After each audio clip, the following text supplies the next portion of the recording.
Olunaku lwaleero tugenda kubanga tuddamu ebibuuzo. Waliwo omukyala yabuuzizza ekibuuzo kyemanyi nti naawe alaba vidiyo eno kigenda kubanga kikuyamba. Omukyala ono yabuuza ekibuuzo kino ngenda kubanga nkisoma.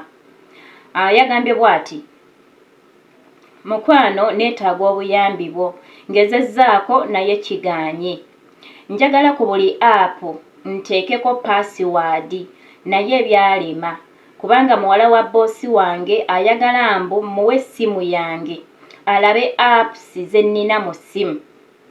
Taliŋŋaana okuteekamu imo n'aŋŋamba nti ku TikTok ne imo nondeko kimu. Nate bwe yaŋŋamba bw'ati ne installinga imo ne ngiteekamu.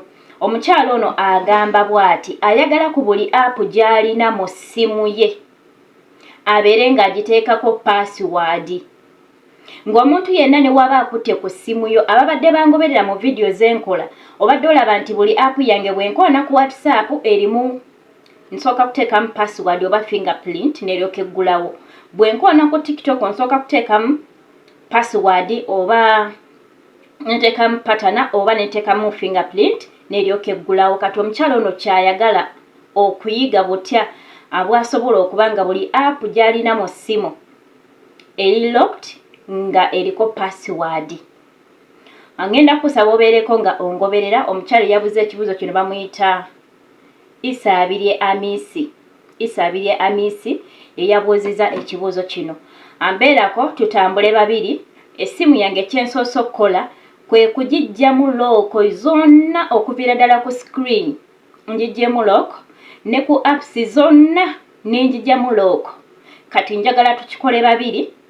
Gwalaba vidiyo eno nange tugoberere. Otandika osiba gondezo.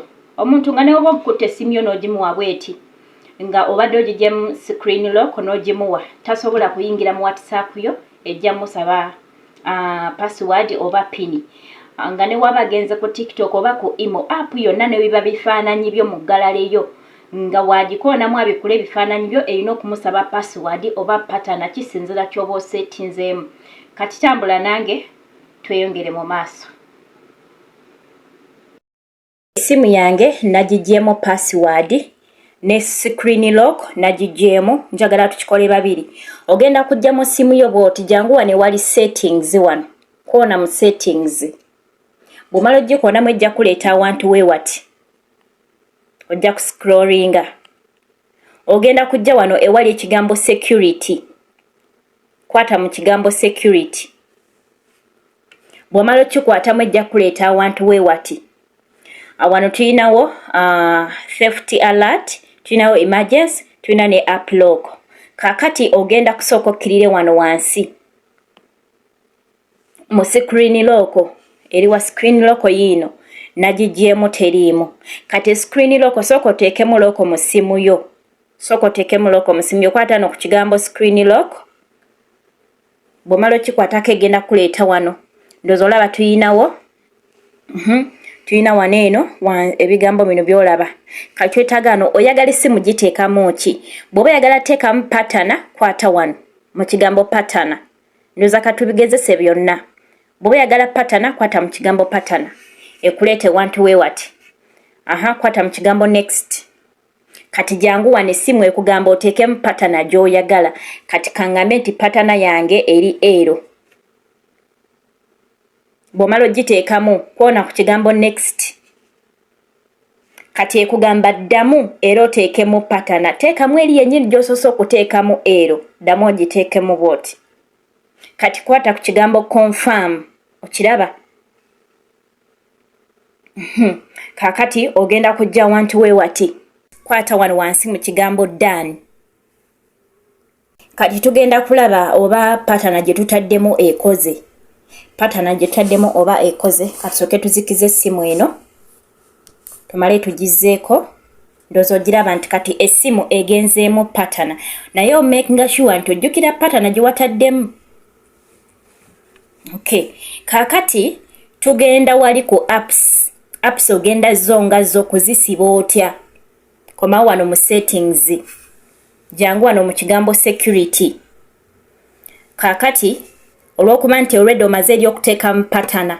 Ebiseera ebisinga patana gy'okozesa ku screen era osobola n'okuba nga gy'okozesa ku apps zo.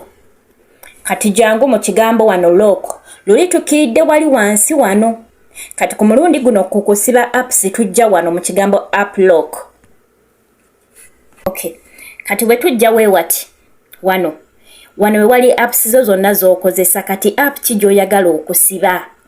Katusooke ne gallery gikwate kawo mu kakufulu. Olaba nti kati ako keesibye eyo maze okugisiba. Jangu wano ntwagala apps endala katunoonye WhatsApp. WhatsApp, Imo ne Imo. Okwata bukwasi wano mu kakufulu. Eyo bo maze ogisiba. Aha, Facebook okwata mu kakufulu. Olaba nti kati kano kaggule bw'omala okkakonamu nga keesibe eyo bo maze ogisiba. Njagala ki? WhatsApp, TikTok. Okay, WhatsApp nayo ngisibye, neno ngisibye, TikTok ngisibye. Okay. YouTube nzisibye.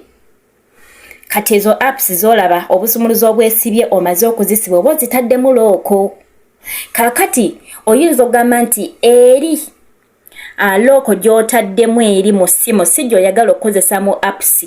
Kati womala ozisiba wano bw'oti z'oyagala okulondayo n'ozisiba jangu wano waggulu wano. Olw'okuba toyagala kukozesa eri gye wataddeyo mu ssimu yo. Kwata wano mu setting olaba apps lock. Then jangu wano eno. Kati ndowooza olaba. Oyagala kukyusa password kye kiwaddeko. Jangu okwate wano. Kati wano eno bakugamba nti draw unlock pattern. Ogenda gikola nga yanjawulo nga teri ng'eri ey'essimu. Loko ki gy'oyagala okukozesa mu apps zo. Ne tugamba nti twagala kukozesa eno. Ne bagamba nti draw pattern again to confirm. Kati emaze okubanga egendamu. Kati katuddeyo eno tulabe. Tugenda kebera apps zaffe tulabe zikoze oba nedda. Kati yogiraba ero gye settings ya phone looko kati ya apps yanjawulo. Katukebere mu WhatsApp. Ogiraba nti WhatsApp kati insibe naye yo WhatsApp ntaddemu nga pattern yeeno yanjawulo n'eri eggulawo essimu. Kitegeeza nti omuntu ne waanaabeera nga sagala kulaga namba z'abandi. Anti omuntu yenna ne waanaabeera nga afunye looko yo ey'essimu oba password y'essimu yo n'agifuna. Bw'anaggulawo bw'anaatuuka ate ku WhatsApp password ejja kuba ndala. Kitegeeza tajja kusobola kuggulawo WhatsApp yo.